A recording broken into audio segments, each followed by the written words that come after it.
Darlington est une petite ville paisible du nord-est de l'Angleterre. Mais cette façade avenante cache une réalité plus contrastée. Le chômage chronique fait ici comme ailleurs des ravages et a entraîné l'émergence d'un sous-prolétariat qui cherche à oublier dans l'alcool son absence totale de perspective. Un milieu propice aux drames les plus sordides, mais où l'histoire de David Harker et de Julie Patterson allait faire l'effet d'une bombe. David Harker vivait en marge de la société, partageant sa vie entre les rayons d'alcool du supermarché et le bureau de poste où il allait toucher une maigre allocation, jusqu'au jour où il rencontre une jeune femme lui permettant d'accéder à son fantasme, devenir le plus jeune tueur en série de Grande-Bretagne. Je n'avais jamais rencontré un garçon aussi sympathique que Harker. Ce qui m'a frappé la première fois que je l'ai vu, c'est ses grands yeux bleus. On ne pouvait pas ne pas le remarquer, toujours avec sa bouteille de bière à la main. David Harker voulait faire de la musique. Il avait déjà eu pas mal de problèmes pendant son adolescence et était arrivé en février 1995 à Darlington, où il espérait prendre un nouveau départ. Il n'a pas tardé à s'y faire de nombreux amis. Matt Farrey avait 16 ans lorsqu'il est tombé sous le charme de David, qui en avait à l'époque 23. Il venait à la maison et il dînait souvent avec nous. Ma mère l'a trouvé cool, et ma sœur aussi. Alors quand il a dit qu'il n'avait pas d'endroit pour dormir, on lui a proposé de rester quelques jours chez nous. Au bout du compte, il est resté un peu plus longtemps que prévu. Janet Farrey avait 11 ans lorsqu'elle a fait la connaissance de David. Quand David vivait chez nous, il ne payait pas de loyer. Rien du tout, mais ma mère était d'accord parce qu'il était vraiment gentil. Il donnait toujours un coup de main, il faisait le ménage, il aidait tout le monde. Moi, il m'aidait à faire mes devoirs. Il voulait m'aider parce qu'il disait qu'il ne voulait pas que je finisse comme lui. La chance semble enfin sourire à David Harker lorsqu'il fait la rencontre d'une jeune fille originaire de la région, dont il tombe amoureux et avec qui il emménage dans un appartement de Harewood Grove, un quartier résidentiel de Darlington. Le courant passe tout de suite avec son nouveau voisin, Stuart Boulton. La première fois que j'ai rencontré Harker, il m'a paru très sympathique. Un type vraiment sympa. Il n'avait pas l'air bête, loin de là.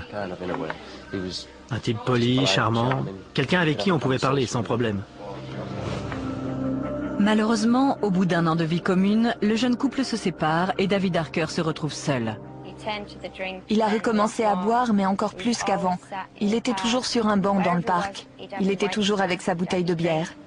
Il disait toujours que ça lui faisait du bien, qu'il se sentait mieux après, mais c'était le contraire. C'est à cette époque que David Harker fait la connaissance de Julie Patterson, 31 ans, une jeune femme à l'enfance malheureuse qui va faire basculer sa vie. La justice vient de lui retirer la garde de 3 de ses enfants. Très affectée, elle s'est mise à boire et à prendre du Valium. J'ai fait la connaissance de Julie 3 ans avant le drame. D'abord comme locataire, puis progressivement comme amie. C'était une fille très vivante, très gaie. Elle aimait bien boire, mais quand elle était déprimée, elle se renfermait complètement. Quelques semaines à peine après être arrivée à Darlington, Julie avait rencontré Alan Taylor, avec qui elle allait avoir une liaison pendant 3 ans.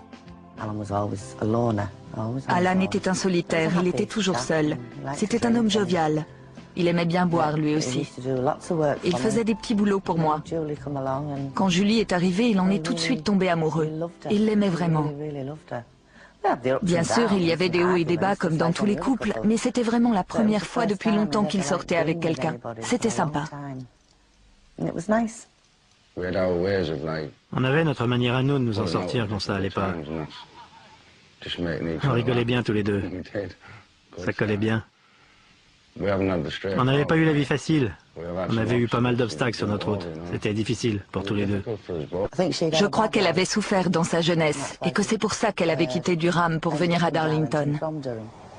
De temps en temps, le petit groupe de paumés du parc de Darlington partait faire une virée à Hastings. Alan et Julie rêvaient d'aller refaire leur vie sur la côte. Et puis elle est tombée enceinte. Elle attendait un enfant d'Alan. Ils sont partis tous les deux à Hastings. Ils voulaient prendre un nouveau départ là-bas, avec leur bébé et tout. Repartir à zéro. Et puis je ne sais pas ce qui s'est passé, mais ils ont décidé de faire adopter le bébé. Je ne sais pas si c'était leur décision à eux ou celle des services sociaux. En tout cas, ils sont revenus ici. Si seulement ils étaient restés là-bas. La situation de Julie se dégrade rapidement. L'adoption de son 4e enfant la plonge dans une profonde dépression. Elle se renferme. Un soir, elle est arrivée. Je crois que c'était juste après leur retour d'Hastings. Elle pleurait parce que son bébé lui manquait. Elle ne m'a jamais expliqué pourquoi elle l'avait donné à adopter. Et bien sûr, je ne lui ai jamais demandé, parce qu'on n'a pas à se mêler comme ça de la vie privée des gens. Si elle avait voulu que je le sache, elle me l'aurait dit. Je crois que ça lui faisait de la peine, mais qu'elle pensait que c'était la bonne décision. Mais ce n'est pas parce que c'est la bonne décision que ça rend les choses faciles pour autant. Ça a été difficile pour tous les deux, mais moi je l'ai moins montré. Julie, elle était paumée, et elle s'est laissée aller. Ça n'allait pas. Et quand ça n'allait pas, elle faisait des bêtises.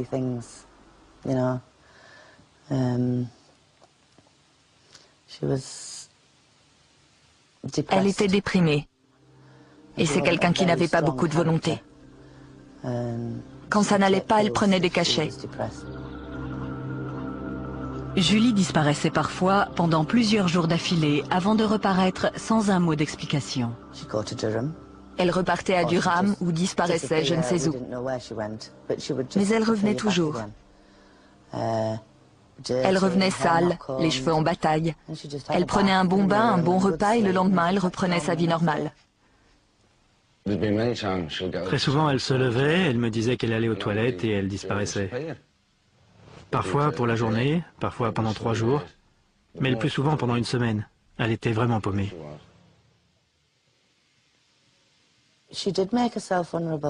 Elle se rendait vulnérable, parce qu'elle finissait toujours en compagnie de gens qui vivaient dans la rue.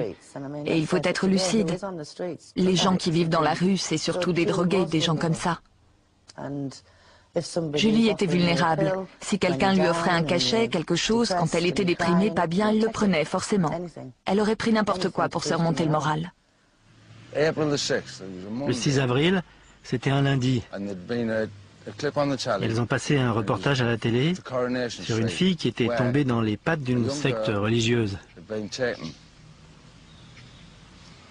Elle avait eu un lavage de cerveau et on lui avait finalement pris son gosse.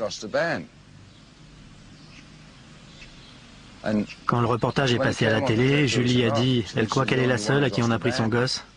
Elle a pété les plombs et elle est partie. Je me souviens qu'Alan est passé me voir le 6 avril pour me demander si j'avais vu Julie. Je lui ai dit que non, mais que si je la voyais, je le préviendrais. Pour moi, c'était juste une nouvelle fugue. Le lendemain, il est revenu me voir et je ne l'avais toujours pas vu. Et lui non plus. Très franchement, moi j'ai attendu qu'elle revienne, comme les fois d'avant. Je me suis vraiment mis à la chercher quand elle n'est pas revenue.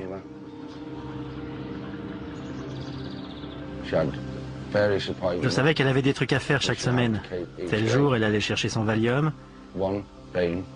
Tel jour, elle allait voir sa fille. Tel jour, elle passait prendre son chèque à la Sécu. Je suis allé voir, pas de Julie. J'ai vraiment commencé à me faire du mouron quand j'ai appris que Julie n'était pas allée voir sa fille aînée. Parce que ça, c'était quelque chose qu'elle ne loupait jamais. D'autres pourtant avaient aperçu Julie dans des pubs et des parcs de Darlington en compagnie d'un nouvel ami, David Harker. Je crois que je les ai vus ensemble au début du mois d'avril. Ma mère est rentrée un jour en disant « Oh, je crois que Harker s'est trouvé une nouvelle copine ». Elle a dit que c'était une petite blonde et qu'elle venait de les voir sur Duke Street.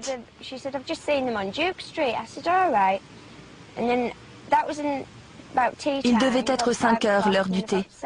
Un peu plus tard, vers 7 heures, je suis sortie me promener dans le quartier et je l'ai trouvée là, assis sur ce banc. Elle était assise à côté de lui. C'est ici que je les ai trouvés. Ils étaient tous les deux saouls, en train de rigoler. Elle était aussi saoule que lui, mais il voulait encore boire. Je n'avais pas d'argent sur moi, je ne pouvais rien leur donner.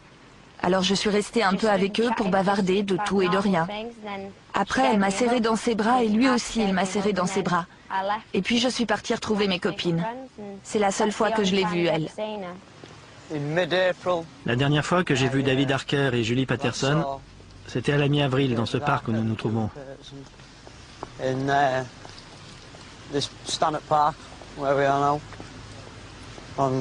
Ils étaient assis sur les bancs là.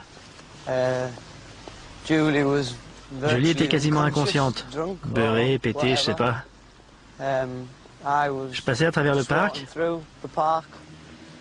Je ne me rappelle plus si je venais de chez moi ou si je rentrais à la maison.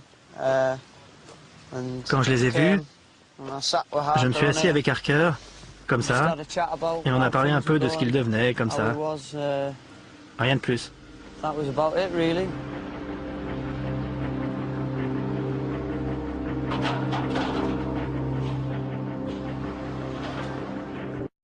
Tout a vraiment commencé lorsqu'Alan Taylor est allé déclarer à la police de Darlington la disparition de sa compagne, Julie Patterson. C'était le 29 avril 1998. Il a dit que Julie avait en fait disparu depuis 3 semaines. Il a déclaré que la jeune femme avait déjà disparu à plusieurs reprises auparavant et qu'il avait pensé au départ qu'elle avait simplement fait une nouvelle fugue, qu'elle avait besoin de faire le point, mais qu'elle allait revenir comme les autres fois. Mais il avait fini par s'inquiéter en ne la voyant pas revenir. Lorsque cette affaire a été portée à ma connaissance, je me suis tout de suite inquiété, sachant que cette jeune personne particulièrement vulnérable avait visiblement disparu depuis 4 semaines et qu'elle n'avait pas été revue depuis.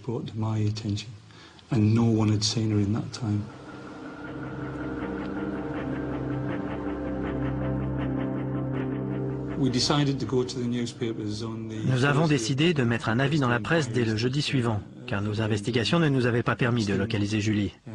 Nous nous sommes dit que nous aurions peut-être plus de résultats en publiant la photo de Julie, dans la mesure où elle avait un physique remarquable. C'était une très jolie jeune femme blonde. Et nous avons pensé que quelqu'un la reconnaîtrait peut-être et se manifesterait peut-être.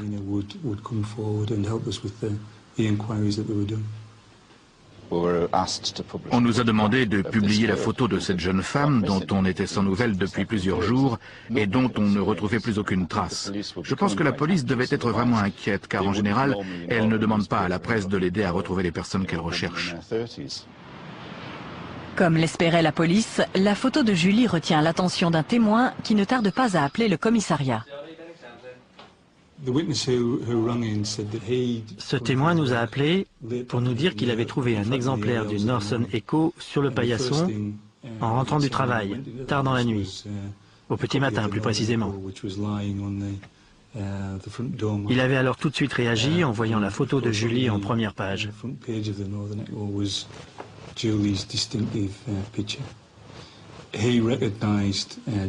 Il avait immédiatement reconnu Julie, qu'il disait avoir rencontrée, et avait tout de suite fait le rapprochement avec une conversation qu'il avait eue avec David Harker. L'homme conseille à la police d'aller faire un tour à Polham Lane, une petite rue dans un quartier tranquille de Darlington. L'inspecteur principal Ian Phillips est immédiatement dépêché sur place. Je suis arrivé sur les lieux vers 2h30 du matin, 3h moins le quart. J'avais bien entendu averti une patrouille, ce qui fait qu'à mon arrivée, la rue était bouclée, en haut au niveau du terrain de football et en bas de la même manière. Un agent marchait une quinzaine de mètres devant moi avec un chien. 20 minutes plus tôt, à ma demande, il avait inspecté la rue en fonction des éléments dont nous disposions. J'ai été donc impatient de voir ce que le chien avait trouvé quelque part dans les fourrés.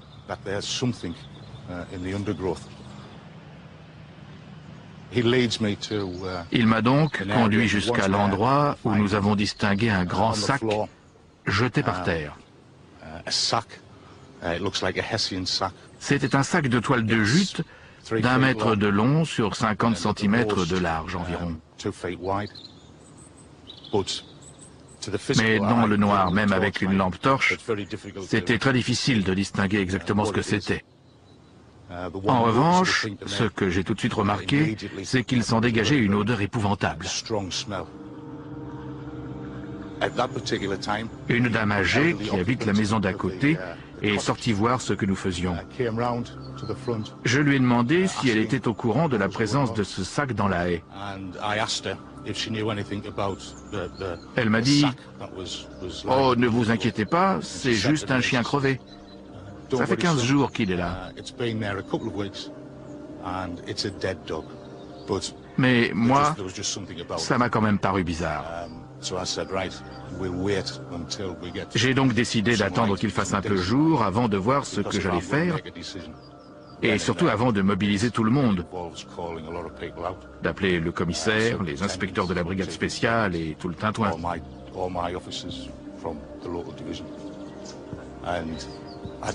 Il fallait d'abord que j'en ai le cœur net. J'ai donc décidé d'attendre. Vous imaginez la scène, la rue est silencieuse, immobile. Il devait être dans les 3 heures du matin, pas une voiture, pas âme qui vive dans le quartier.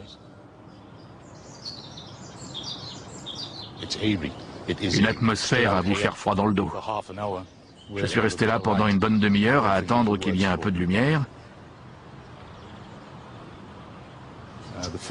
Je crois que personne n'a dit un mot.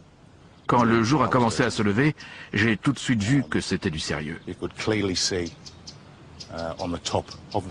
On distinguait parfaitement dans le haut du sac les omoplates d'un corps humain. Je crois que nous sommes tous restés pétrifiés pendant quelques secondes. Je crois qu'il a fallu quelques secondes pour qu'on réalise vraiment qu'on était en présence du corps d'une personne, que cette personne avait de toute évidence été salement mutilée. Cette personne avait été assassinée, massacrée même, et c'était du sérieux.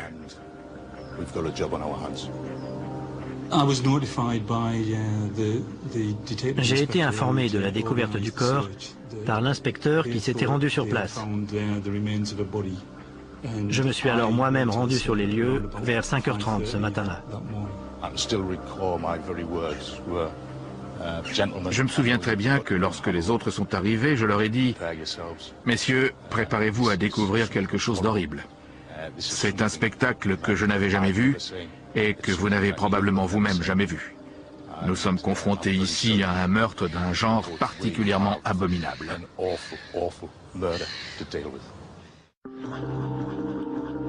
Le corps horriblement mutilé d'une femme vient d'être découvert dans un quartier tranquille de la ville endormie. Toute la ville de Darlington s'est retrouvée sous le choc. Darlington est une petite ville sans histoire, un vieux centre quaker. Il n'y avait jamais eu de meurtre sanglant dans les environs. Ici, les homicides sont très rares, très espacés dans le temps. Là, c'était très différent. On avait retrouvé le corps de cette jeune fille, cette jeune femme dépecée, dans un sac, dans le jardin d'une maison abandonnée, dans un quartier résidentiel de la ville. Julie Patterson, jeune mère de 4 enfants, avait alors disparu depuis 4 semaines. La police craignait le pire. En me rendant sur les lieux de cette macabre découverte, je ne pouvais pas m'empêcher de penser à cette Julie que nous recherchions depuis quelques jours. Nous étions tous inquiets, et tout le monde espérait vraiment la retrouver saine et sauve.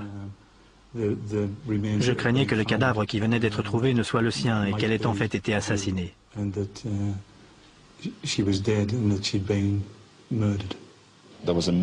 Toute la ville s'est passionnée pour cette affaire. Tout le monde était sous le choc.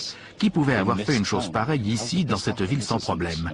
On n'était pas dans une zone industrielle sinistrée, dans une banlieue sordide du nord de l'Angleterre. Quel était ce monstre qui était parmi nous? Était-ce quelqu'un d'ici? Comment quelqu'un d'ici aurait-il pu faire ça? Rapidement, la police reçoit plusieurs coups de téléphone de jeunes de la ville qui font état d'une étrange histoire de meurtre et de mutilation que raconterait depuis plusieurs semaines un certain David Harker, aspirant musicien sans emploi. Une histoire que personne n'avait jusque-là voulu croire. Harker racontait sans arrêt des histoires en prenant une drôle de voix. Il disait qu'il allait nous emmener dans une ruelle déserte pour nous tuer. Nous, ça nous faisait marrer, on trouvait ça drôle. Harker disait toujours qu'il était diabolique. Il se mettait debout sur un banc et il criait « J'irai brûler en enfer et tout le monde ira avec moi car je suis diabolique ». Il était comme ça. Il faisait le malin en disant qu'il était diabolique.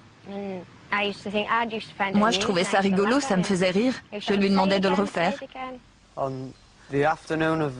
J'ai vu David Harker dans l'après-midi du 18 ou du 19. Il m'a raconté qu'il avait découpé Julie en morceaux et qu'il avait abandonné le corps quelque part dans Polham Lane. Il disait qu'il avait jeté la tête et les membres aux ordures. Il était saoul. J'ai pas fait attention à ce qu'il racontait. Je l'ai pas cru. Il a dû raconter à plus de 20 personnes ce qu'il avait fait. Personne ne voulait le croire, si bien qu'il a fini par indiquer aux gens l'endroit précis où il avait déposé le corps. Il leur proposait même d'aller chez lui pour leur montrer des preuves. Nous avons commencé à interroger ses amis, son entourage. Et nous nous sommes rapidement rendus compte qu'ils étaient tous beaucoup plus jeunes que lui et qu'il avait pris un certain ascendant sur eux.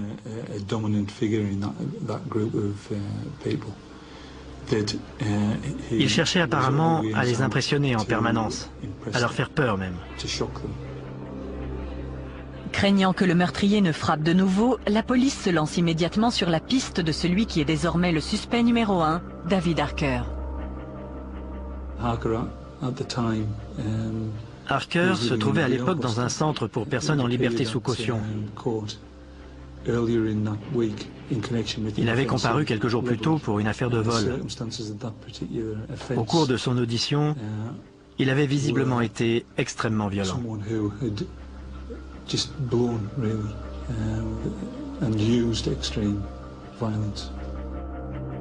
Deux policiers sont chargés d'aller chercher Harker pour prendre sa déposition. Ils ne savent pas trop à quoi s'attendre. Il faut dire que David Harker était assez impressionnant. Il est grand, il mesure quand même 1,88 m. Il est costaud et à l'époque, il avait les cheveux très courts, presque rasés, avec 2 tatouages sur le crâne. D'un côté, on pouvait lire le mot « inhumain » et de l'autre le mot « désordre ». J'avoue qu'il avait un aspect peu engageant, le genre de type qui risque de vous donner du fil à retordre. Il n'a posé aucune question, et il nous a finalement suivis sans faire d'histoire. Les 2 premiers interrogatoires se sont passés sans problème. David Harker avait l'air ravi de nous donner sa version des événements. Il nous a dit qu'il avait effectivement rencontré une fille, mais qu'elle ne s'appelait pas Julie, mais Roxanne.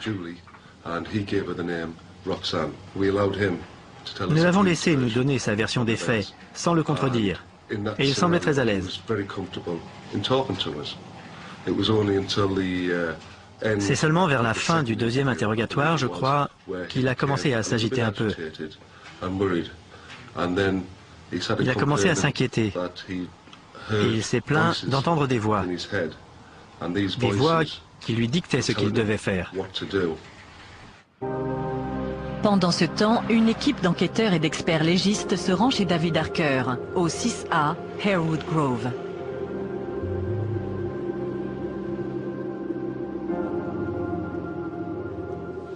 Nous sommes entrés par la cour de derrière.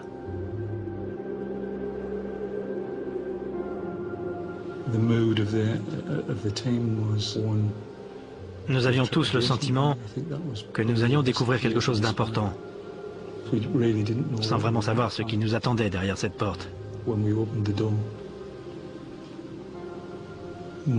Mes craintes ont été immédiatement confirmées lorsque nous avons ouvert la porte d'entrée et que nous avons vu sur le sol une traînée de sang qui partait d'un placard situé sous l'escalier. De toute évidence, un corps avait été traîné dans le couloir jusqu'à une pièce qui était située tout au bout et qui ressemblait à une sorte de débarras où tous les volets étaient tirés. Il y avait quelque chose de sinistre et de macabre dans ce local. Nous avons trouvé des vêtements qui correspondaient à ceux que Julie Patterson portait au moment de sa disparition. Il y avait notamment un bas de training, si je me souviens bien.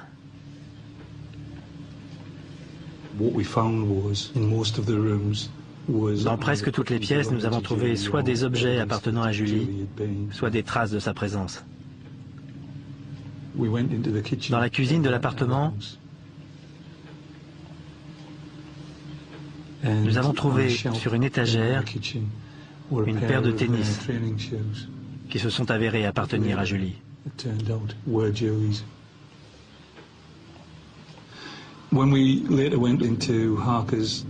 Ensuite, quand nous sommes passés dans la chambre de Harker, nous avons constaté qu'il y avait une grosse tache de sang dans un coin.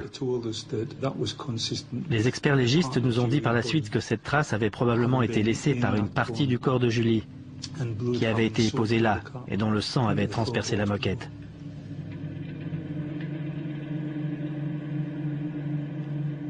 Sur les murs, quelqu'un avait écrit ce qui ressemblait à première vue à des poèmes. Le sens n'était pas clair pour nous, mais visiblement ça avait son importance. Il y avait notamment écrit à un endroit le mot « becoming », « devenir ». Un mot qui figurait aussi sur un couteau que nous avons retrouvé un peu plus tard dans le garage, à côté d'une couverture ensanglantée et enfermée dans un sac en plastique.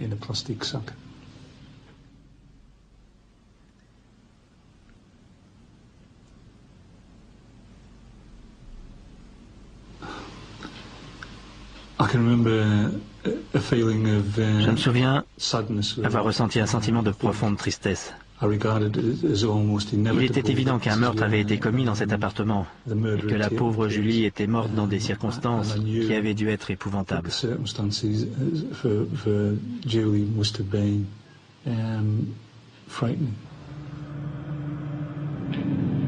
David Harker comparaît devant un juge qui l'inculpe du meurtre de Julie Patterson.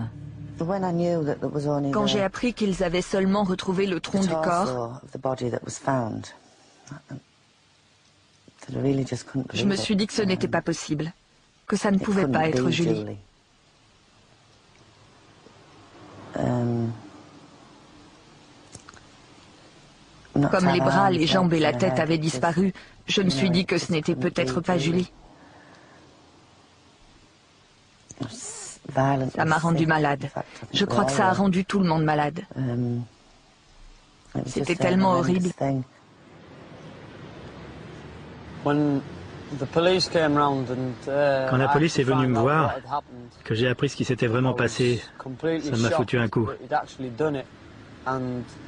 J'arrivais pas à croire qu'il ait pu vraiment faire ça. J'étais dégoûté. Au début, je ne savais même plus quoi penser. Il a fallu un moment pour que je réalise. J'étais désolé pour sa famille à elle, bien sûr. Désolé aussi pour lui. Désolé qu'il ait pu être aussi con. Il n'aurait jamais dû faire ça. Tout ce que je pouvais faire après, c'était aider la police pour qu'on le mette sous les verrous. J'avais pas envie qu'il continue à se promener dans la rue, prêt à recommencer. Alors qu'il s'était vanté du crime pendant des semaines auprès de ses amis, David Harker niait maintenant tout en bloc. Il refusait de dire à la police ce qu'il avait fait des morceaux du corps qui n'avaient pas été retrouvés. Les services de police de la région allaient se lancer dans la plus vaste enquête de leur histoire, dans l'espoir de découvrir ce qu'étaient devenus les membres et la tête de la malheureuse victime. C'était un véritable défi. C'était nous contre M. Harker. Nous voulions retrouver ces restes. Nous le voulions pour la famille de Julie et pour que Julie puisse être inhumée dans la dignité. Les seuls indices dont dispose la police pour commencer l'enquête sont les déclarations souvent contradictoires que David Harker a pu faire devant ses amis. Il avait raconté qu'il avait jeté la tête dans une bouche d'égout et qu'il avait jeté le reste dans la rivière.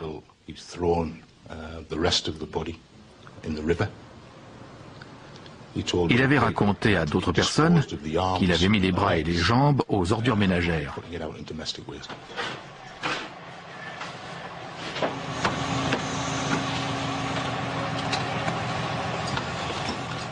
Dans les jours qui ont suivi, nous avons demandé à nos lecteurs d'inspecter leurs poubelles, le fond de leur jardin, les abris extérieurs qu'ils pouvaient avoir chez eux. Rien de très réjouissant.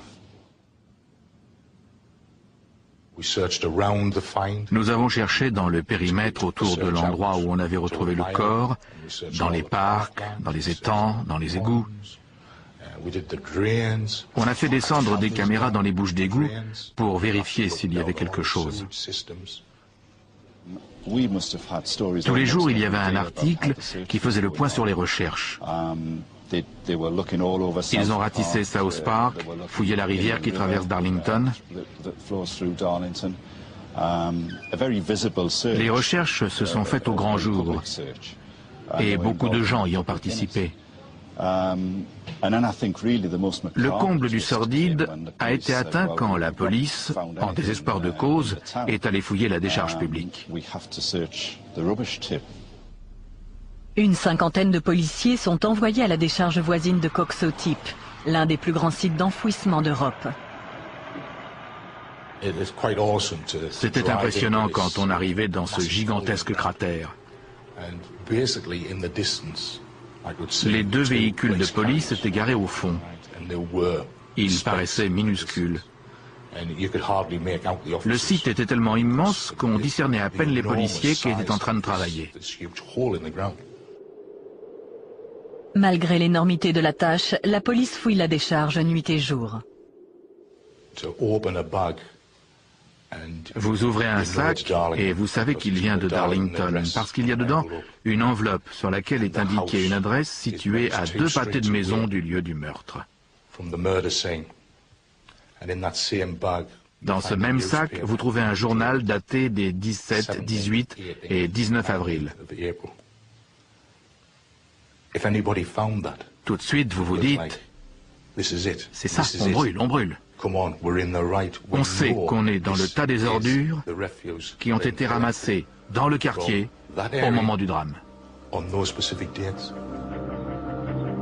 Au cours des 3 semaines que dureront les recherches, la police passera au crible 20 000 tonnes d'ordures ménagères. En vain. Les fouilles ne donnent aucun résultat et elles sont finalement abandonnées.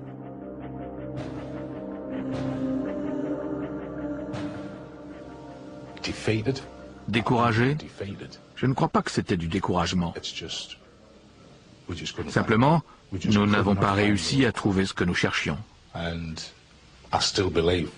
Personnellement, je reste persuadé que certains des restes de Julie se trouvent toujours dans cette décharge. J'en suis intimement convaincu.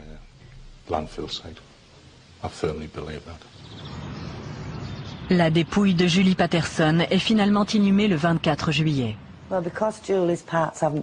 Les restes de Julie n'ayant pas pu être tous retrouvés, ses funérailles avaient quelque chose de particulier. Tout son corps n'était pas là. On ne peut pas vraiment dire qu'elle ait été enterrée ce jour-là. Elle ne pourra jamais reposer en paix, et tant que tous ses restes n'auront pas mort, alors seulement elle reposera en paix. L'horrible meurtre de Julie avait profondément traumatisé la population de Darlington. Duff refusait toujours de reconnaître le crime, en dépit des preuves accablantes qui pesaient contre lui. Et il refusait bien entendu de dire ce qu'il avait fait de la tête, des bras et des jambes de la jeune femme.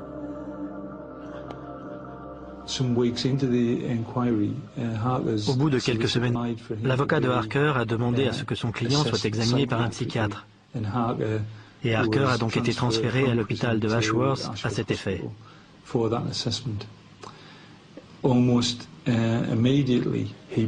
À peine arrivé là-bas, il s'est mis à raconter de nouveau tout ce qu'il avait raconté à ses amis et à ses fidèles.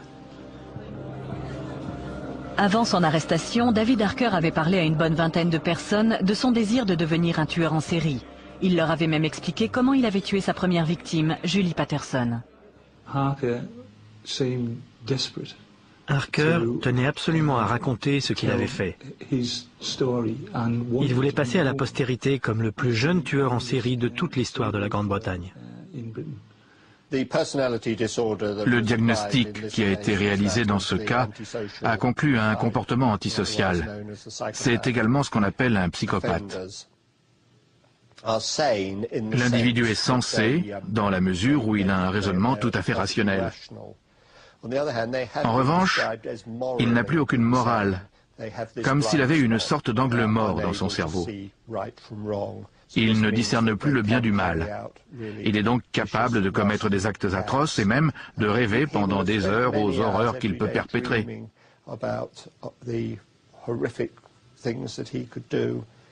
Tout cela fait partie du syndrome dont ce garçon souffrait manifestement.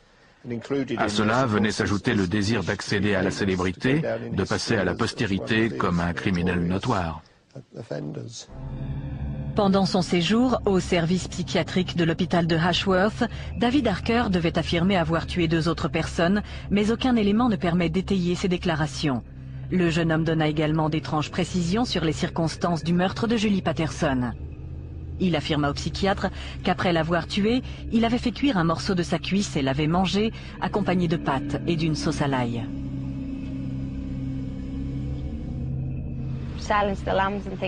Quand il parlait de trucs comme le silence des agneaux, par exemple, il disait toujours qu'il pouvait faire mieux, qu'il aurait pu être le héros du film, mais en mieux.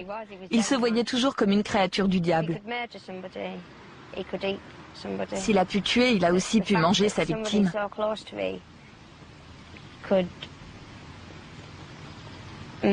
Quand je pense que quelqu'un d'aussi proche a pu faire ça, ça me rend malade. C'est comme si mon propre frère avait fait ça. Les déclarations de Harker firent la une des journaux. Le jeune homme avait visiblement réussi à obtenir ce qu'il voulait, se faire connaître comme l'émule de Jeffrey Dahmer, le tueur cannibale du cinéma américain. Il avait même essayé de l'imiter. Il avait conservé un certain temps des morceaux du corps de Julie dans sa chambre et avait placé la paire de tennis de la jeune femme sur une étagère de la cuisine. Un aspect particulièrement troublant de cette affaire tient au fait que Harker avait affirmé avoir mangé des morceaux de sa victime.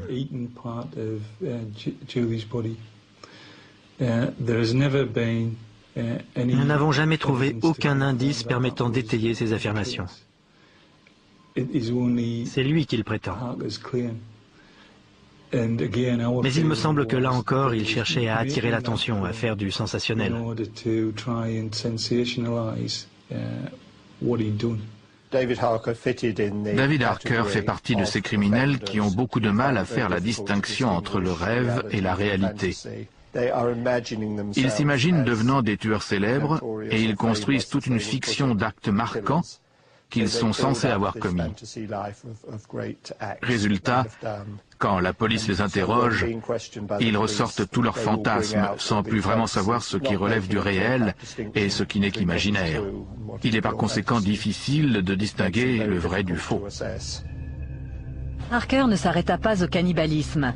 Il tenta également de convaincre les médecins de Ashworth qu'il s'était adonné à des pratiques nécrophiles et s'était fait des masques avec la peau de ses victimes. Là encore, ces affirmations ne reposaient sur rien et la police estime qu'il cherchait à nourrir ses propres fantasmes en s'inspirant des scénarios de films à succès. Nous sommes ici en présence de la conjonction de 2 troubles différents.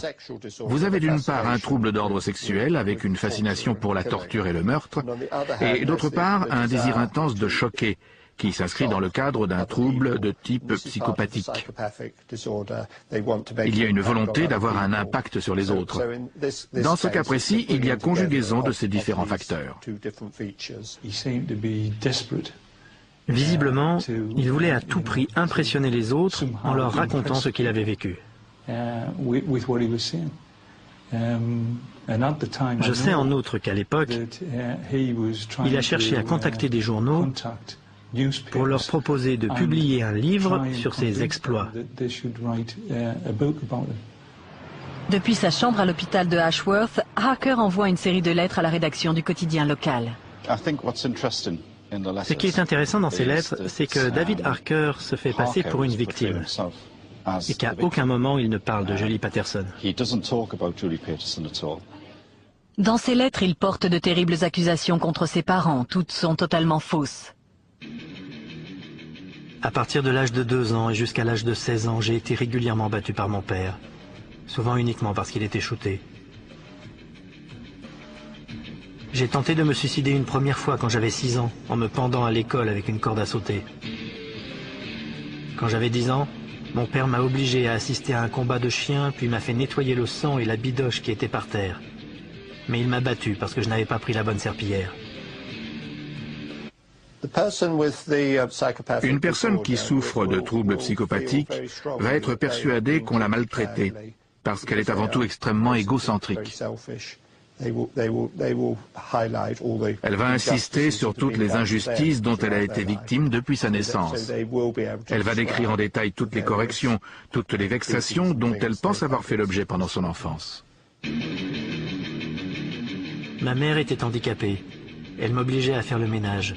Et si je ne faisais pas les choses exactement comme elle le voulait, elle racontait des mensonges à mon père qui me punissait en me fichant une raclée. Très souvent, dans les cas de ce genre, la personne affirme avoir eu une enfance difficile. Cela peut signifier qu'elle était simplement mal dans sa peau. Un psychopathe présente en effet très tôt des symptômes de troubles du comportement qui le rendent souvent difficile à gérer à l'école ou dans le milieu familial. Tout a commencé quand j'avais 16 ans. Mais ne me demandez pas ce qui me rend en devenir, car je ne l'exprime pas si clairement. Si vous avez un ami dans la police, demandez-lui ce qui était écrit sur les murs de ma chambre quand ils l'ont fouillé.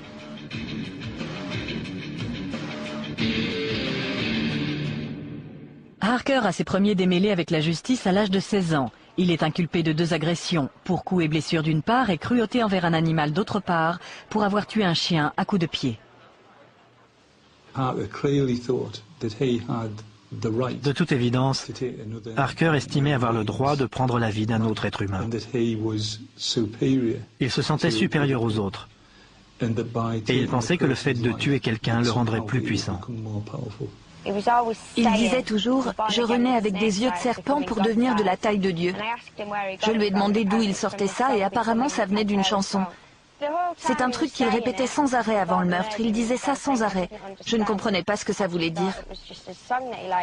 Je pensais que c'était juste les paroles d'une chanson qu'il aimait bien. Maintenant, quand j'y pense, je comprends qu'il voulait être célèbre, au-dessus de tout le monde, tout puissant, plus fort que Dieu. C'est sûrement ce qu'il voulait dire. C'est un exemple typique de psychopathe doublé d'un tueur sadique. Il correspond tout à fait au profil depuis sa plus tendre enfance, quand on voit les choses horribles qu'il faisait quand il était plus jeune. Le fait de tuer un chien à coups de pied, par exemple, c'est typique d'un psychopathe, de quelqu'un qui prend plaisir à torturer et à tuer. Dans sa 5e et dernière lettre au journal, David Harker écrit ceci. « Je ne suis pas mauvais, mais je suis un monstre. Les inspecteurs qui m'ont interrogé étaient trop bêtes pour s'en rendre compte. Il voulait qu'on le prenne pour un brave type. Il voulait qu'on pense que c'était Julie l'ordure. Il voulait qu'on le considère comme un monstre, mais une sorte de monstre du bien. Il refusait d'admettre qu'il n'était qu'un assassin vil et méprisable.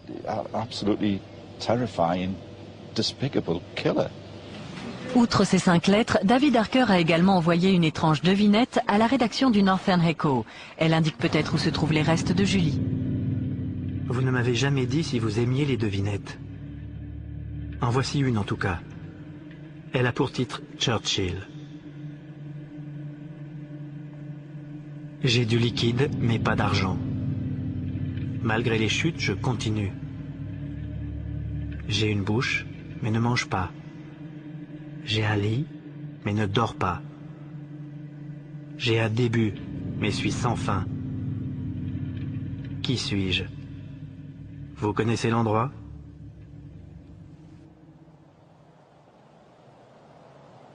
Ce cas reflète bien les problèmes que nous pouvons rencontrer pour classifier ce qui est bien, ce qui est mal, ce qui est fou ou bien malade.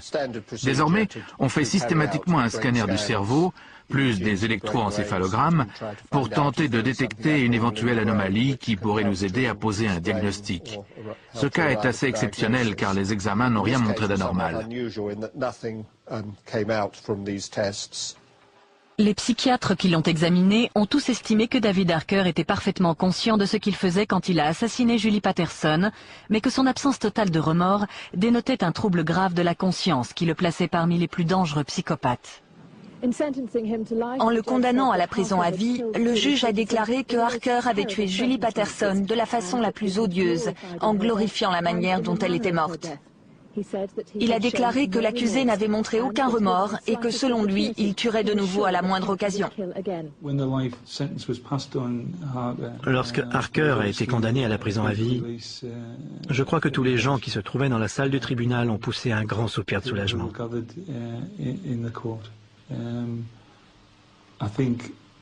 Je crois que tout le monde était heureux que cette partie-là de l'affaire soit enfin terminée.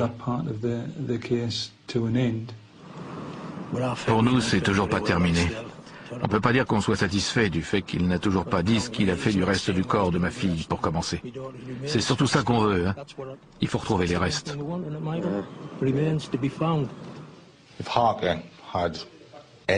Si Harker avait la moindre dignité, sachant en plus que 2 ans et demi se sont écoulés depuis le drame, s'il avait la moindre humanité, il aurait fini par parler.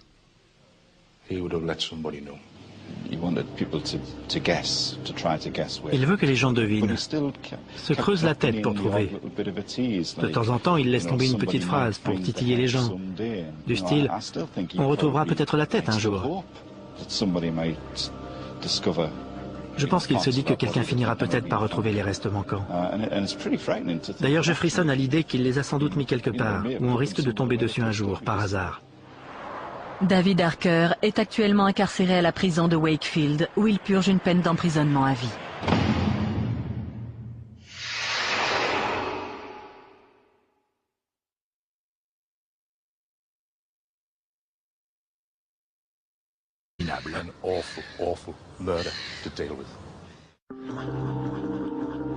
Le corps horriblement mutilé d'une femme vient d'être découvert dans un quartier tranquille de la ville endormie. Toute la ville de Darlington s'est retrouvée sous le choc. Darlington est une petite ville sans histoire, un vieux centre quaker. Il n'y avait jamais eu de meurtre sanglant dans les environs. Ici, les homicides sont très rares, très espacés dans le temps. Là, c'était très différent. On avait retrouvé le corps de cette jeune fille, cette jeune femme dépecée, dans un sac, dans le jardin d'une maison abandonnée, dans un quartier résidentiel de la ville. Julie Patterson, jeune mère de 4 enfants, avait alors disparu depuis 4 semaines. La police craignait le pire. En me rendant sur les lieux de cette macabre découverte, je ne pouvais pas m'empêcher de penser à cette Julie que nous recherchions depuis quelques jours. Nous étions tous inquiets, et tout le monde espérait vraiment la retrouver saine et sauve. Je craignais que le cadavre qui venait d'être trouvé ne soit le sien et qu'elle ait en fait été assassinée.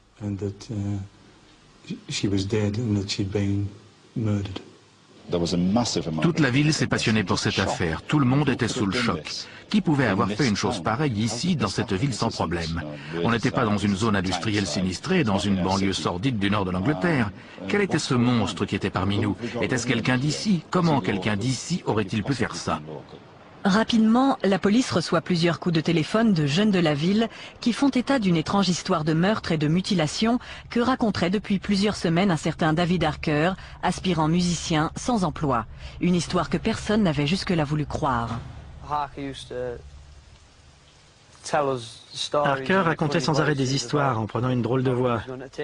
Il disait qu'il allait nous emmener dans une ruelle déserte pour nous tuer. Nous, ça nous faisait marrer, on trouvait ça drôle. Harker disait toujours qu'il était diabolique. Il se mettait debout sur un banc et il criait « J'irai brûler en enfer et tout le monde ira avec moi car je suis diabolique ». Il était comme ça. Il faisait le malin en disant qu'il était diabolique. Moi, je trouvais ça rigolo, ça me faisait rire. Je lui demandais de le refaire. J'ai vu David Harker dans l'après-midi du 18 ou du 19. Il m'a raconté qu'il avait découpé Julie en morceaux et qu'il avait abandonné le corps quelque part dans Polham Lane. Il disait qu'il avait jeté la tête et les membres aux ordures. Il était saoul. J'ai pas fait attention à ce qu'il racontait. Je n'ai pas cru. Il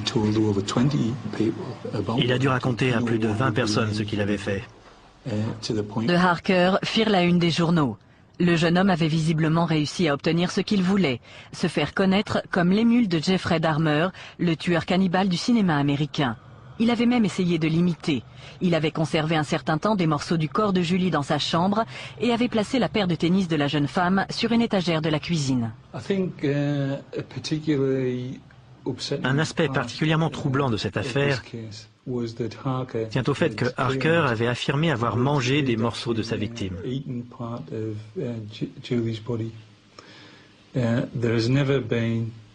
Nous n'avons jamais trouvé aucun indice permettant d'étayer ces affirmations. C'est lui qui le prétend. Mais il me semble que là encore, il cherchait à attirer l'attention, à faire du sensationnel.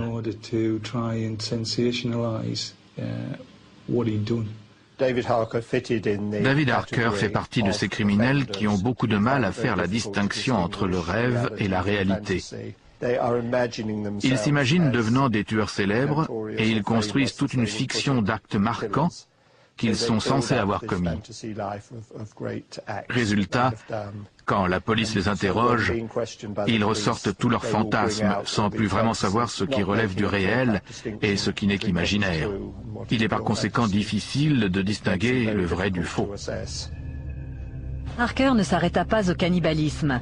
Il tenta également de convaincre les médecins de Ashworth qu'il s'était adonné à des pratiques nécrophiles et s'était fait des masques avec la peau de ses victimes.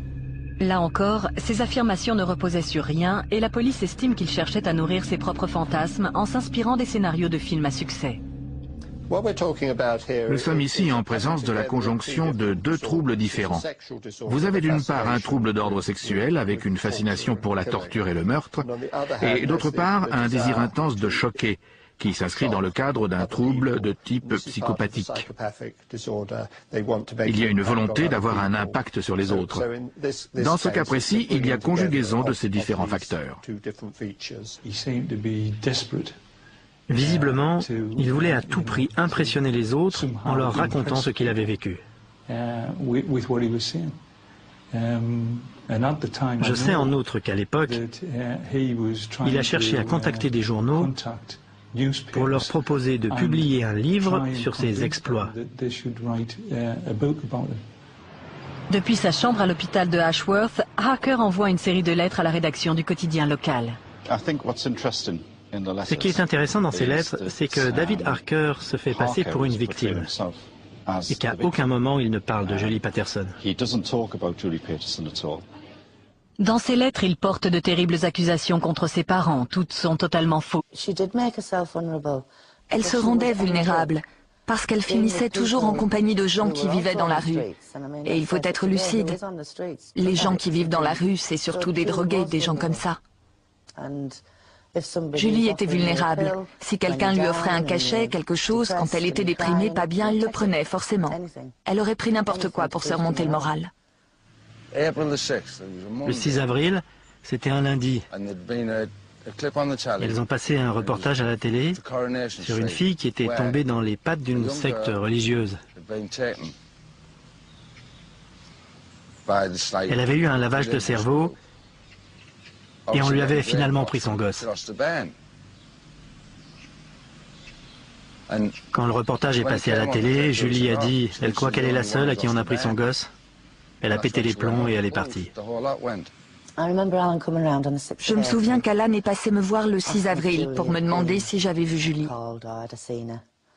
Je lui ai dit que non, mais que si je la voyais, je le préviendrais. Pour moi, c'était juste une nouvelle fugue.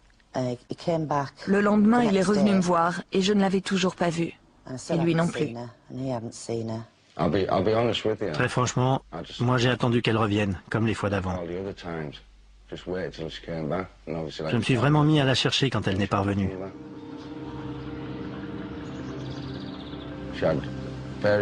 Je savais qu'elle avait des trucs à faire chaque semaine. Tel jour, elle allait chercher son Valium. Tel jour, elle allait voir sa fille. Tel jour, elle passait prendre son chèque à la Sécu. Je suis allé voir, pas de Julie. J'ai vraiment commencé à me faire du mouron quand j'ai appris que Julie n'était pas allée voir sa fille aînée. Parce que ça, c'était quelque chose qu'elle ne loupait jamais.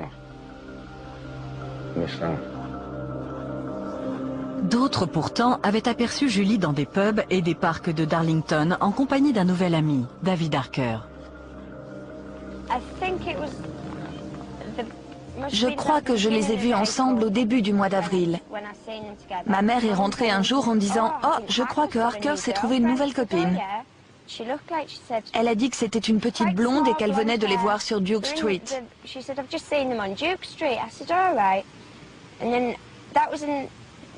Il devait être 5 heures, l'heure du thé. Un peu plus tard, vers 7 heures, je suis sortie me promener dans le quartier et je l'ai trouvé là, assis sur ce banc. Elle était assise à côté de lui. C'est ici que je les ai trouvés. Ils étaient tous les deux saouls, en train de rigoler. Elle était aussi saoule que lui, mais il voulait encore boire. Je n'avais pas d'argent sur moi, je ne pouvais rien. Des amis et assez fidèles. Avant son arrestation, David Harker avait parlé à une bonne vingtaine de personnes de son désir de devenir un tueur en série. Il leur avait même expliqué comment il avait tué sa première victime, Julie Patterson. Harker tenait absolument à raconter ce qu'il avait fait. Il voulait passer à la postérité comme le plus jeune tueur en série de toute l'histoire de la Grande-Bretagne. Le diagnostic qui a été réalisé dans ce cas a conclu à un comportement antisocial. C'est également ce qu'on appelle un psychopathe. L'individu est sensé dans la mesure où il a un raisonnement tout à fait rationnel. En revanche, il n'a plus aucune morale, comme s'il avait une sorte d'angle mort dans son cerveau. Il ne discerne plus le bien du mal. Il est donc capable de commettre des actes atroces et même de rêver pendant des heures aux horreurs qu'il peut perpétrer.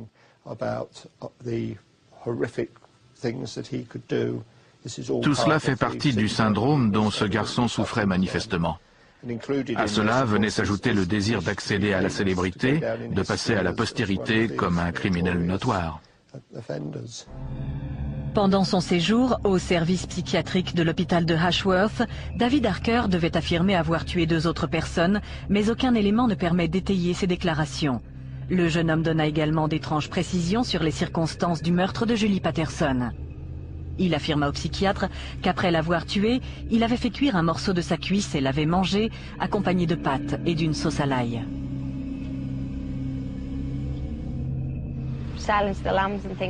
Quand il parlait de trucs comme le silence des agneaux, par exemple, il disait toujours qu'il pouvait faire mieux, qu'il aurait pu être le héros du film, mais en mieux. Il se voyait toujours comme une créature du diable. S'il a pu tuer, il a aussi pu manger sa victime.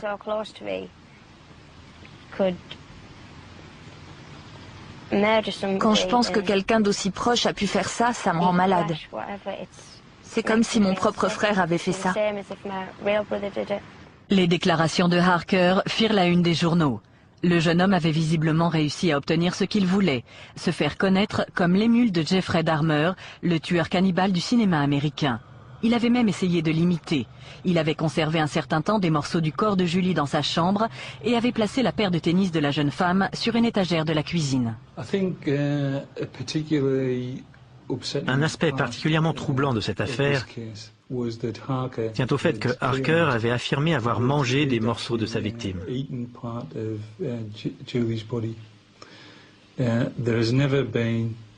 Nous n'avons jamais trouvé aucun indice permettant d'étayer.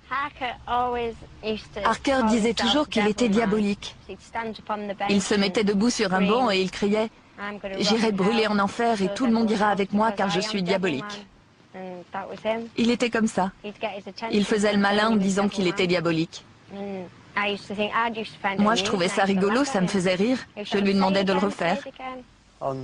J'ai vu David Harker dans l'après-midi du 18 ou du 19. Il m'a raconté qu'il avait découpé Julie en morceaux et qu'il avait abandonné le corps quelque part dans Polham Lane. Il disait qu'il avait jeté la tête et les membres aux ordures. Il était saoul. J'ai pas fait attention à ce qu'il racontait. Je l'ai pas cru. Il a dû raconter à plus de 20 personnes ce qu'il avait fait.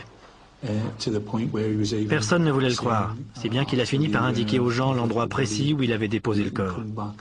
Il leur proposait même d'aller chez lui pour leur montrer des preuves. Nous avons commencé à interroger ses amis, son entourage, et nous nous sommes rapidement rendus compte qu'ils étaient tous beaucoup plus jeunes que lui, et qu'il avait pris un certain ascendant sur eux.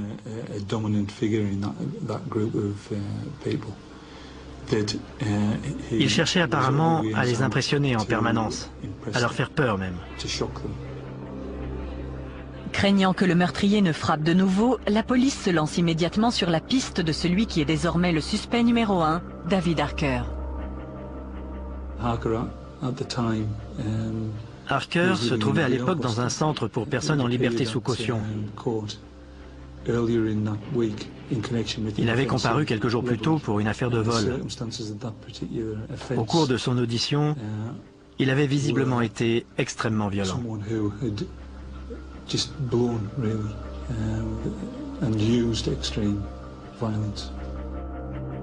Deux policiers sont chargés d'aller chercher Harker pour prendre sa déposition. Ils ne savent pas trop à quoi s'attendre. Il faut dire que David Harker était assez impressionnant. Il est grand, il mesure quand même 1,88 m. Il est costaud et à l'époque, il avait les cheveux très courts, presque rasés, avec 2 tatouages sur le crâne. D'un côté, on pouvait lire le mot « inhumain » et de l'autre le mot « désordre ». J'avoue qu'il avait un aspect peu engageant, le genre de type qui risque de vous donner du fil à retordre. Il n'a posé aucune question, et il nous a finalement suivis sans faire d'histoire. Les 2 premiers interrogatoires se sont passés sans problème. David Harker avait l'air ravi de nous donner sa version. À attendre qu'il y ait un peu de lumière. Je crois que personne n'a dit un mot. Quand le jour a commencé à se lever, j'ai tout de suite vu que c'était du sérieux. On distinguait parfaitement dans le haut du sac les omoplates d'un corps humain.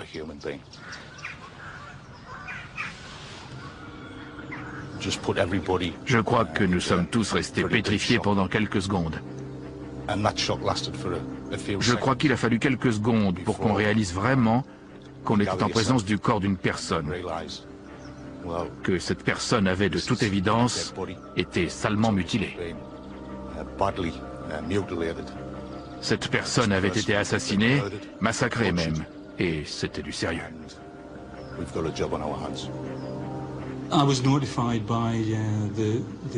J'ai été informé de la découverte du corps par l'inspecteur qui s'était rendu sur place. Je me suis alors moi-même rendu sur les lieux vers 5h30 ce matin-là. Je me souviens très bien que lorsque les autres sont arrivés, je leur ai dit « Messieurs, préparez-vous à découvrir quelque chose d'horrible. C'est un spectacle que je n'avais jamais vu et que vous n'avez probablement vous-même jamais vu. Nous sommes confrontés ici à un meurtre d'un genre particulièrement abominable. »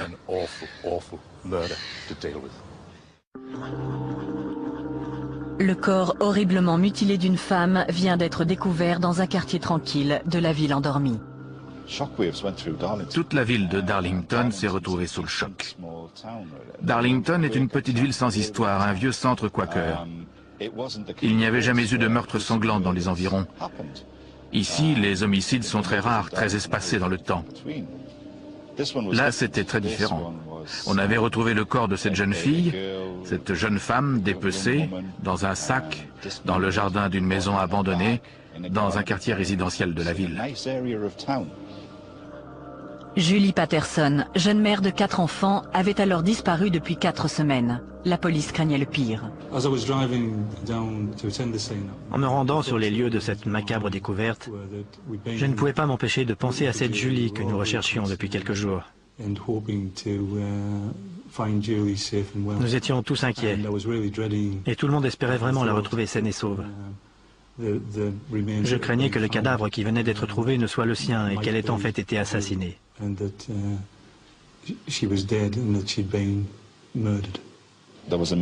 Toute la ville s'est passionnée pour cette affaire. Tout le monde était sous le choc. Qui pouvait avoir fait une chose pareille ici, dans cette ville, sans problème? On n'était pas dans une zone industrielle sinistrée, dans une banlieue sordide du nord de l'Angleterre.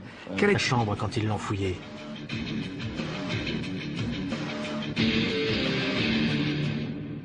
Harker a ses premiers démêlés avec la justice à l'âge de 16 ans. Il est inculpé de 2 agressions, pour coups et blessures d'une part et cruauté envers un animal d'autre part, pour avoir tué un chien à coups de pied. De toute évidence, Harker estimait avoir le droit de prendre la vie d'un autre être humain. Il se sentait supérieur aux autres. Et il pensait que le fait de tuer quelqu'un le rendrait plus puissant. Il disait toujours « Je renais avec des yeux de serpent pour devenir de la taille de Dieu ». Je lui ai demandé d'où il sortait ça et apparemment ça venait d'une chanson. C'est un truc qu'il répétait sans arrêt avant le meurtre, il disait ça sans arrêt. Je ne comprenais pas ce que ça voulait dire. Je pensais que c'était juste les paroles d'une chanson qu'il aimait bien. Maintenant, quand j'y pense, je comprends qu'il voulait être célèbre, au-dessus de tout le monde, tout puissant, plus fort que Dieu. C'est sûrement ce qu'il voulait dire. C'est un exemple typique de psychopathe doublé d'un tueur sadique. Il correspond tout à fait au profil depuis sa plus tendre enfance, quand on voit les choses horribles qu'il faisait quand il était plus jeune. Le fait de tuer un chien à coups de pied, par exemple, c'est typique d'un psychopathe, de quelqu'un qui prend plaisir à torturer et à tuer. Dans sa 5e et dernière lettre au journal, David Harker écrit ceci. Je ne suis pas mauvais, mais je suis un monstre. Les inspecteurs qui m'ont interrogé étaient trop bêtes pour s'en rendre compte. Il voulait qu'on le prenne pour un brave type. Il voulait qu'on pense que c'était Julie l'ordure. Il voulait qu'on le considère comme un monstre, mais une sorte de monstre du bien. Il refusait d'admettre qu'il n'était qu'un assassin vil et méprisable.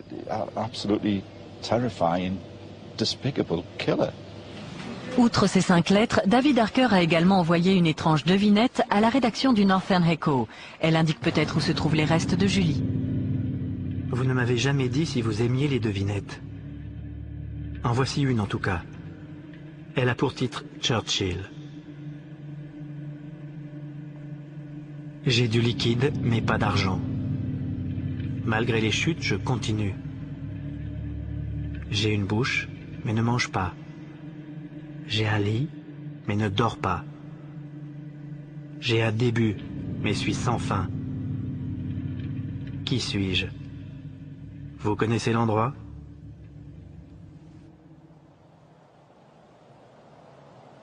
Ce cas reflète bien les problèmes que nous pouvons rencontrer pour classifier ce qui est bien, ce qui est mal, ce qui est fou ou bien. Il devait être dans les 3 heures du matin, pas une voiture, pas un qui-vive dans le quartier. Une atmosphère à vous faire froid dans le dos. Je suis resté là pendant une bonne demi-heure à attendre qu'il y ait un peu de lumière. Je crois que personne n'a dit un mot. Quand le jour a commencé à se lever, j'ai tout de suite vu que c'était du sérieux. On distinguait parfaitement dans le haut du sac les omoplates d'un corps humain.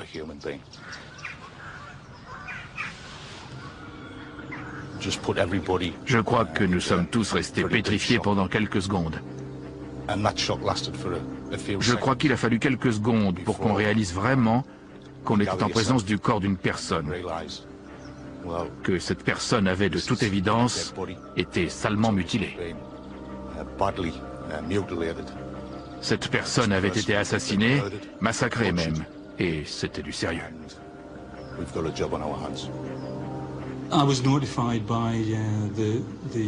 J'ai été informé de la découverte du corps par l'inspecteur qui s'était rendu sur place. Je me suis alors moi-même rendu sur les lieux vers 5h30 ce matin-là. Je me souviens très bien que lorsque les autres sont arrivés, je leur ai dit « Messieurs, préparez-vous à découvrir quelque chose d'horrible. C'est un spectacle que je n'avais jamais vu et que vous n'avez probablement vous-même jamais vu. Nous sommes confrontés ici à un meurtre d'un genre particulièrement abominable.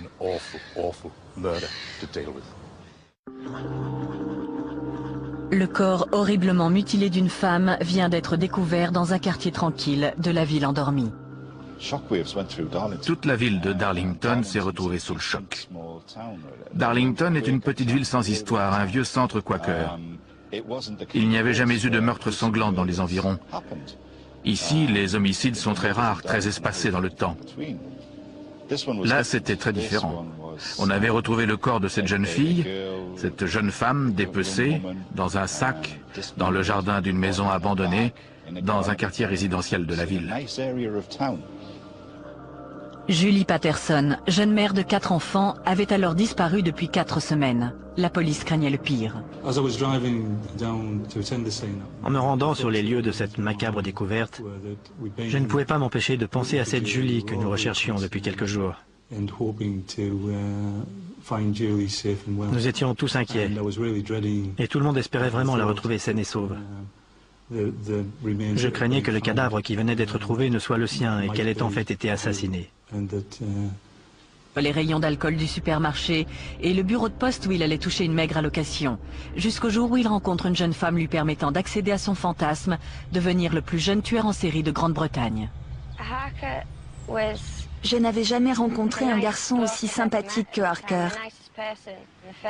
Ce qui m'a frappé la première fois que je l'ai vu, c'est ses grands yeux bleus. On ne pouvait pas ne pas le remarquer, toujours avec sa bouteille de bière à la main. David Harker voulait faire de la musique. Il avait déjà eu pas mal de problèmes pendant son adolescence et était arrivé en février 1995 à Darlington, où il espérait prendre un nouveau départ. Il n'a pas tardé à s'y faire de nombreux amis. Matt Farrey avait 16 ans lorsqu'il est tombé sous le charme de David, qui en avait à l'époque 23. Il venait à la maison et il dînait souvent avec nous. Ma mère l'a trouvé cool, et ma sœur aussi. Alors quand il a dit qu'il n'avait pas d'endroit pour dormir, on lui a proposé de rester quelques jours chez nous. Au bout du compte, il est resté un peu plus longtemps que prévu. Janet Farrey avait 11 ans lorsqu'elle a fait la connaissance de David. Quand David vivait chez nous, il ne payait pas de loyer. Rien du tout, mais ma mère était d'accord parce qu'il était vraiment gentil. Il donnait toujours un coup de main, il faisait le ménage, il aidait tout le monde. Moi, il m'aidait à faire mes devoirs. Il voulait m'aider parce qu'il disait qu'il ne voulait pas que je finisse comme lui.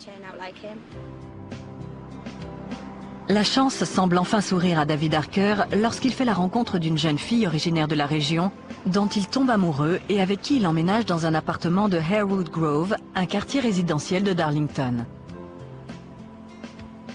Le courant passe tout de suite avec son nouveau voisin, Stuart Boulton. La première fois que j'ai rencontré Harker, il m'a paru très sympathique. Un type vraiment sympa. Il n'avait pas l'air bête, loin de là.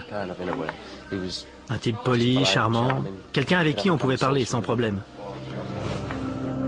Malheureusement, au bout d'un an de vie commune, le jeune couple se sépare et David Harker se retrouve seul. Il a recommencé à boire, mais encore plus qu'avant. Il était toujours sur un banc dans le parc. Il était toujours avec sa bouteille de bière. Il disait toujours que ça lui faisait du bien, qu'il se sentait mieux après, mais c'était le contraire. C'est à cette époque que David Harker fait la connaissance de Julie Patterson, 31 ans, une jeune femme à l'enfance malheureuse qui va faire basculer sa vie.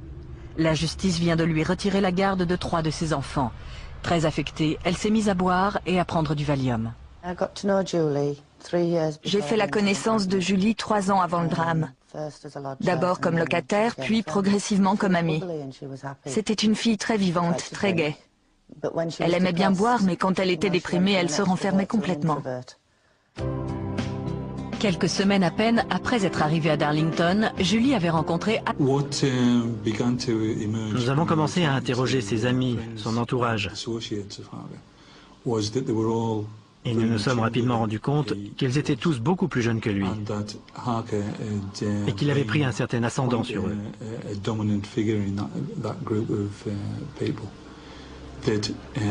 Il cherchait apparemment à les impressionner en permanence, à leur faire peur même.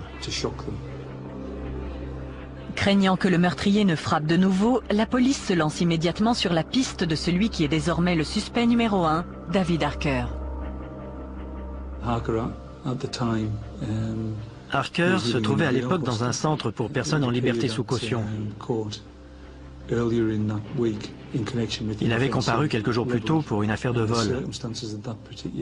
Au cours de son audition, il avait visiblement été extrêmement violent.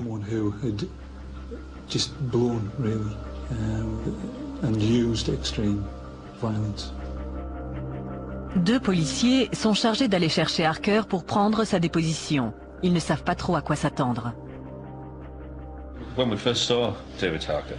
Il faut dire que David Harker était assez impressionnant. Il est grand, il mesure quand même 1,88 m. Il est costaud et à l'époque, il avait les cheveux très courts, presque rasés, avec 2 tatouages sur le crâne. D'un côté, on pouvait lire le mot « inhumain » et de l'autre le mot « désordre ». J'avoue qu'il avait un aspect peu engageant, le genre de type qui risque de vous donner du fil à retordre. Il n'a posé aucune question, et il nous a finalement suivis sans faire d'histoire. Les 2 premiers interrogatoires se sont passés sans problème. David Harker avait l'air ravi de nous donner sa version des événements. Il nous a dit qu'il avait effectivement rencontré une fille, mais qu'elle ne s'appelait pas Julie, mais Roxanne. Nous l'avons laissé nous donner sa version des faits, sans le contredire, et il semblait très à l'aise. C'est seulement vers la fin du 2e interrogatoire, je crois, qu'il a commencé à s'agiter un peu. Il a commencé à s'inquiéter, et il s'est plaint d'entendre des voix qui lui dictaient ce qu'il devait faire.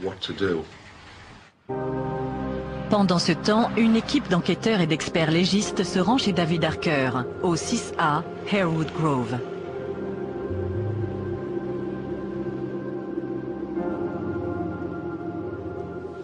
Nous sommes entrés par la cour de derrière.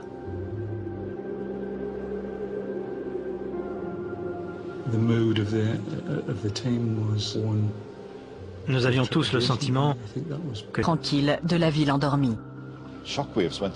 Toute la ville de Darlington s'est retrouvée sous le choc. Darlington est une petite ville sans histoire, un vieux centre quaker. Il n'y avait jamais eu de meurtre sanglant dans les environs. Ici, les homicides sont très rares, très espacés dans le temps. Là, c'était très différent. On avait retrouvé le corps de cette jeune fille, cette jeune femme dépecée, dans un sac, dans le jardin d'une maison abandonnée, dans un quartier résidentiel de la ville. Julie Patterson, jeune mère de 4 enfants, avait alors disparu depuis 4 semaines. La police craignait le pire. En me rendant sur les lieux de cette macabre découverte, je ne pouvais pas m'empêcher de penser à cette Julie que nous recherchions depuis quelques jours. Nous étions tous inquiets, et tout le monde espérait vraiment la retrouver saine et sauve. Je craignais que le cadavre qui venait d'être trouvé ne soit le sien et qu'elle ait en fait été assassinée.